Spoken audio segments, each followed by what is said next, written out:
When I was younger, I thought inflation was mainly a policy mistake. I still think mistakes matter. But the older I get, the more I see inflation as something even more dangerous than a mistake. Very often it is the preferred method by which a system avoids confessing that its promises have already become too large to honor. Honestly, that is what I believe we are looking at now. Most people hear that the Federal Reserve is printing money again, and they think they are hearing either a political slogan or one more tired argument between gold people and central bankers. They are hearing something much more important than that. They are hearing that the system has run out of painless ways to finance itself. That is the real story. Not whether the Fed likes inflation. Not whether policymakers are villains. Not whether one party is wiser than another. The real story is that the debt is too large. The Treasury market is too important. The refinancing burden is too heavy. And the economy is too fragile for the authorities to allow the market to clear honestly at the cost that honesty would require. Once you understand that, the rest of the story becomes much easier to follow. The money printing is not the event, it is the symptom. And the symptom tells you something extremely valuable. It tells you that the Federal Reserve is no longer operating like an institution with a wide field of optionality. It is operating like an institution standing in front of a machine that must keep moving, even if the fuel now damages the machine while it keeps it alive. That is a very different condition. Most people still imagine the Federal Reserve as the master of the monetary universe. They imagine it sitting above events, deciding calmly what level of rates is appropriate, how much liquidity should exist, how fast balance sheets should shrink, how stern or how generous the next meeting should sound. That picture was never completely true. Now it is actively misleading. A central bank becomes much less powerful when every real option it has begins hurting some other part of the system that has become too large to fail gracefully. That is where the Federal Reserve sits. Now, it cannot cut rates cleanly because inflation is not truly defeated. Energy is too unstable. And the political cost of reigniting the cost of living would be severe. It cannot raise rates cleanly because growth is tiring. Refinancing costs are already ugly. The bond market is already nervous. And the private credit machinery behind the official economy is too levered to absorb a fresh tightening with dignity. And it cannot simply do nothing in the deepest sense, because doing nothing while the Treasury market strains and liquidity thins is just another path to instability. That is why the printing matters. Not because printing is new, because printing in this environment is confession by action. The central bank may choose different words. It may call it reserve management, market functioning, technical adjustments, or some other polite phrase dressed for the occasion. I have lived long enough to know that institutions often rename the same economic reality when the direct term would create a reaction they do not want. I care less about the name than I do about the nature of the act. If money is being created to absorb government debt that the market is not absorbing happily enough at current prices, then money is being created to bridge a gap between what the state needs and what private or foreign balance sheets are willing to provide voluntarily. That is the heart of it. You can call that by many names. I call it a warning. The public usually learns these lessons too late because the first phase of monetary deterioration does not feel apocalyptic. It feels technical. The balance sheet grows quietly. Treasury bills increase. Notes and bonds get absorbed. Liquidity edges higher.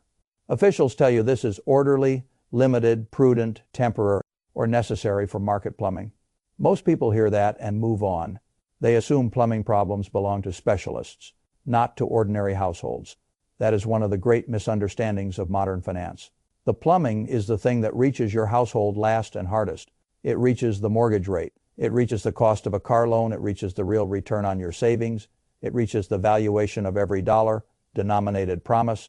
It reaches food, insurance, rent, healthcare, tuition, and every item in the life of a middle-class family that still thinks the number in the bank is the same thing as security. It is not the same thing. Security is purchasing power that survives. A nominal balance that quietly buys less each year is not security. It is comfort theater. That is what inflation does at its ugliest. It lets the system pretend the promises remain in place while it changes what those promises are actually worth. I have always thought that was one of the cruelest forms of financial damage because it injures the careful first. A speculator at least knows he is gambling. A saver thinks he is being responsible. He keeps cash, avoids excess, and believes the system will honor the basic bargain. Then the measuring stick itself changes faster than his habits do, and he discovers that prudence inside the wrong currency regime is simply slow surrender. That is why I do not think this story is really about whether CPI is understated or whether one official number is too low or too high. Those debates matter, but they are secondary. The primary question is whether the quantity of money and credit required to keep the sovereign and banking system functioning is rising faster than the real productive capacity needed to justify that expansion without eating the value of the currency? That is the question. And every time the Fed adds fresh balance sheet support to absorb debt, it is giving you part of the answer. The answer is not reassuring. People love to say the Fed is trapped, but most of them say it casually, as though it were just one more dramatic internet phrase. I mean it literally. The institution is trapped between inflation, debt service, bond market fragility, political pressure, and a slowing economy. That is a five-walled room. If inflation were truly dead, it could cut aggressively and say so proudly. If the debt load were smaller, it could tolerate higher yields and let the bond market clear more honestly. If the economy were stronger, it could maintain restrictive policy without worrying so much about hidden credit accidents. If politics were quieter, it could at least preserve more credibility around its motives. If the banking and credit structure were healthier, it could let more stress pass through the system without constantly preparing some form of support. But those IFS do not describe the world we are in. That is why I say the printing is not optional in the deep sense. The timing may wiggle. The label may change, the pace may vary, but the direction is forced. A sovereign debt machine that must keep rolling over huge sums while paying higher rates into a more skeptical market eventually pushes its central bank into one of two humiliations. It either allows rates to rise to a level that makes the debt visibly unbearable, or it intervenes to prevent that rise and quietly taxes the currency to buy time. Modern states almost always prefer the second humiliation. It is softer politically. It is harder for the average person to identify in real time. It feels less like default and more like management, but it is still a tax. That is what people need to understand. Inflation is not always a tragic accident. Very often it is the least politically explosive way to spread the cost of promises that can no longer be funded. Honestly, if I owe you in dollars and the dollars themselves keep losing purchasing power, then I can continue to say I paid you while paying you in something steadily weaker than what you lent me in real terms. That is elegant from the point of view of the state. It is devastating from the point of view of the saver. Now think about what this means in a world where private credit is also under strain. This is where most casual observers stop too early. They think the problem is simply government debt. It is not simply government debt. It is government debt sitting on top of a financial structure full of commercial real estate exposures, banks sitting on underwater paper, private credit vehicles that assumed a friendlier refinancing world, and housing finance that remains tethered to the Treasury curve more than most households realize. If the long end of the Treasury market loses enough buyers, yields rise. If yields rise, mortgage rates rise. If mortgage rates rise, housing affordability worsens. If housing affordability worsens, turnover and confidence suffer. If confidence and turnover suffer while other parts of the debt complex are already shaky, more pressure appears in the wider credit system. And if the wider credit system strains enough, the Fed is summoned again. Not because it enjoys intervention, but because the alternative becomes politically unbearable. Do you see the loop? This is not one problem. It is one system producing the same answer from multiple directions. More liquidity, more support, more printed money under more cautious names. That is why I do not waste much time asking whether the Fed wants to print. That is the wrong question. The right question is whether the existing arrangement can be sustained without printing, and I do not think it can. The bond market is the real judge here. Stocks can remain optimistic for surprisingly long stretches because equity investors are natural storytellers. They can always tell themselves a softer inflation print or a friendlier chair or clever technological boom will pull the whole system forward without the old constraints. Mattering much, the bond market is colder. It asks who will buy, at what yield, with what inflation expectation, under what fiscal conditions, and with what confidence that the currency in which the bond is denominated will preserve enough value to make the real return worthwhile. When the answer becomes less convincing, the Fed steps closer to the market as buyer of last resort, whether or not it likes that title. That is the deep meaning of balance sheet expansion in this environment. It is not simply support, it is substitution. The central bank is stepping into demand that the market is not providing at acceptable prices. That matters because once the central bank must substitute for real demand, you are no longer in a healthy monetary regime. You are in a managed one. Managed regimes can last, but they extract a price. Usually from the currency first. People often ask me why real assets keep repricing upward across long stretches of modern history, even when the official language around inflation sounds controlled. This is one of the answers.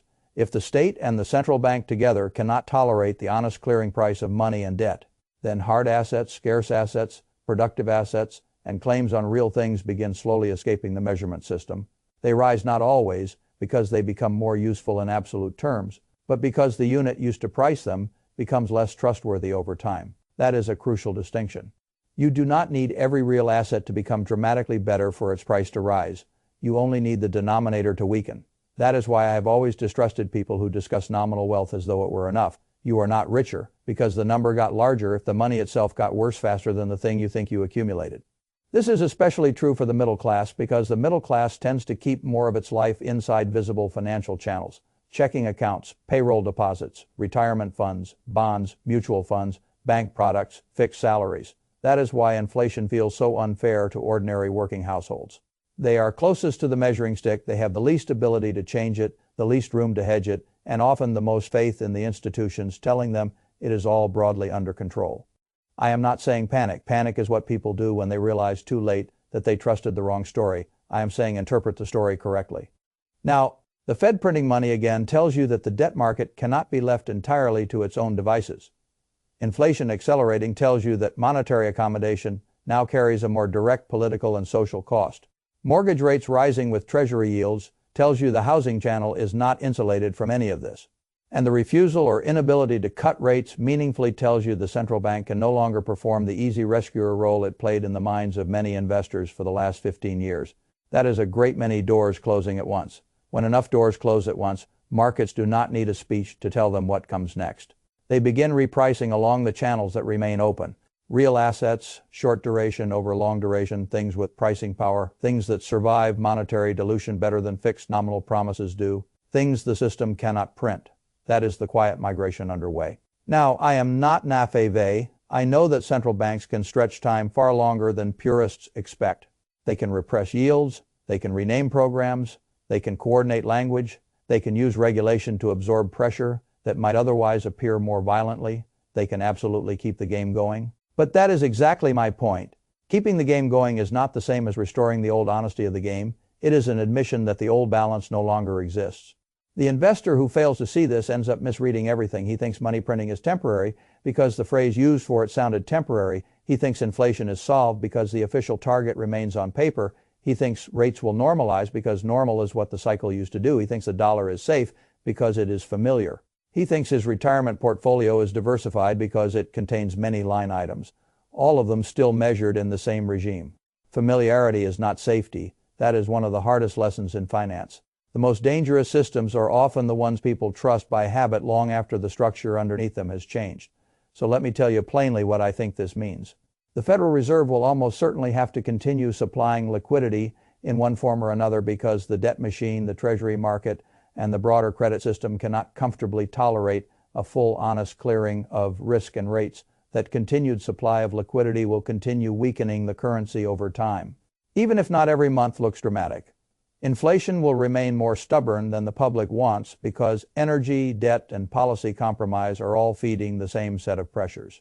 Rate cuts will come more slowly and less cleanly than markets hoping for rescue would like, because the Fed no longer has the luxury of pretending cheaper money has no side effects. And every one of those conditions means that people holding only nominal dollar claims are making a bigger macro bet than they understand. This is not just a macro story. It is a household story. It is about the saver who thinks 3% in a safe vehicle is enough when the real system is diluting faster than that. It is about the homebuyer discovering that the 10-year Treasury matters more to his life than the slogans he hears on campaign trails. It is about the retiree who finally understands that a nominal income stream can become a shrinking lifestyle if the currency underneath it is continually managed through debasement. It is about the worker who gets a raise and still feels poorer because the unit in which he is paid is changing against the things he must buy. That is why I care so deeply about these issues. Not because I enjoy monetary drama, because monetary drama always arrives in kitchens. Eventually, if you want one sentence to carry away from all this, carry this one.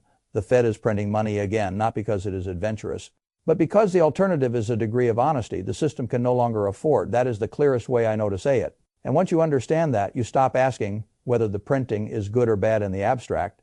You begin asking what it does to the value of money, what it does to debt, what it does to real assets, what it does to the bond market, and what it does to the life of an ordinary family trying to save inside a system that now needs inflation more than it can admit. That is the right question. And the answer, I'm afraid, is that things are likely to get worse before the public fully understands why. That is why the current moment matters so much. We are still early enough that many people think the official story is mostly intact.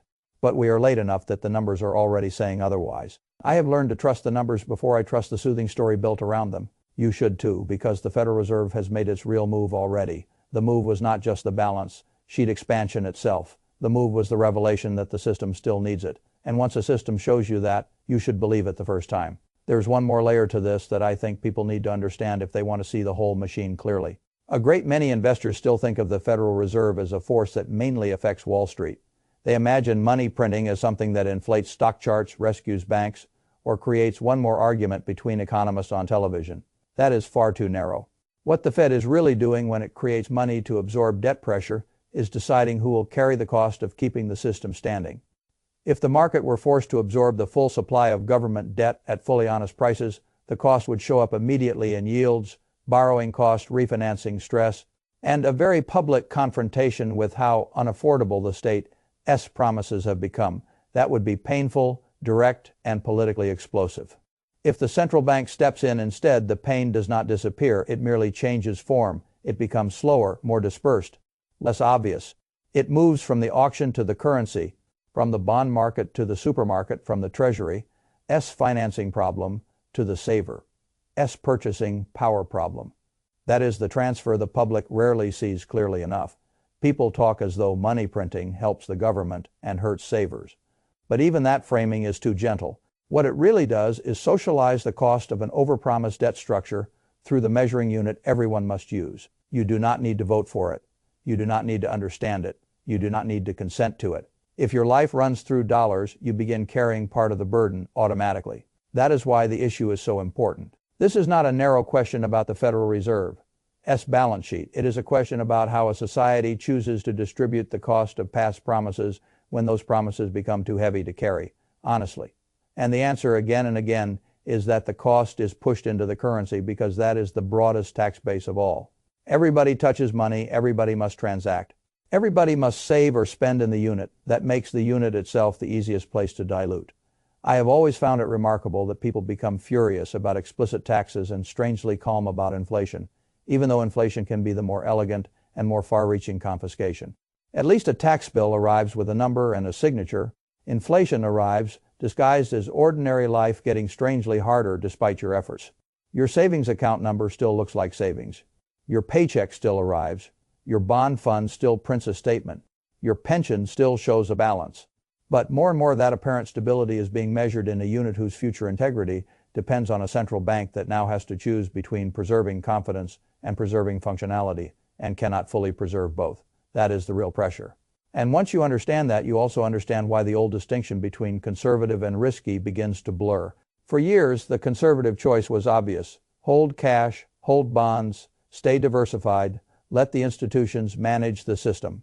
But in a world where money must be created to absorb debt stress and where inflation remains structurally more alive than the public wants to admit, the supposedly conservative choice can become a slow exposure to erosion. That does not mean every hard asset is automatically wise. It does not mean every inflation hedge is legitimate. It does not mean panic. Buying stories is intelligence. It means the investor has to stop defining safety solely by short-term price stability and start defining it by long-term resilience of purchasing power. Those are not the same thing. A checking account with a flat nominal balance looks calmer than a volatile real asset. Yet over long enough stretches, the quieter line can be doing far more damage if the currency itself is being managed through repeated dilution. That is the sort of thing people only appreciate after the fact, which is why so many middle-class savers spend years feeling they did the prudent thing and still somehow got poorer. They did not misunderstand arithmetic, they misunderstood regime. And regime is what the Fed's renewed printing is really signaling. It is signaling that we are not in a world where debt can be financed, inflation can be tamed, growth can be protected, and asset markets can all be comforted at once. We are in a world of trade-offs now. And in trade-off worlds, the institutions nearly always choose the form of pain that arrives slowly enough to be tolerated politically. That is inflationary debasement, not always dramatic, not always obvious, but cumulative and deeply consequential. This is also why I think people should pay much closer attention to the difference between nominal gains and real gains. A stock portfolio rising in nominal terms while the currency weakens can still leave the owner disappointed in lived experience if the gains are too concentrated in accounting rather than actual purchasing power. The same is true for real estate, the same is true for retirement funds, the same is true for wages. In a debasing system, every apparent win must be asked a harder question: did I really get ahead, or did the measuring stick just get weaker underneath me? That is a very different way of thinking, but it is the way one must think once the central bank has resumed printing, not from abundance of choice, but from shortage of alternatives. I believe that is exactly where we are. And that is why I do not see the renewed printing as some side note in a technical debate. I see it as a public clue that the system has crossed another threshold of dependence.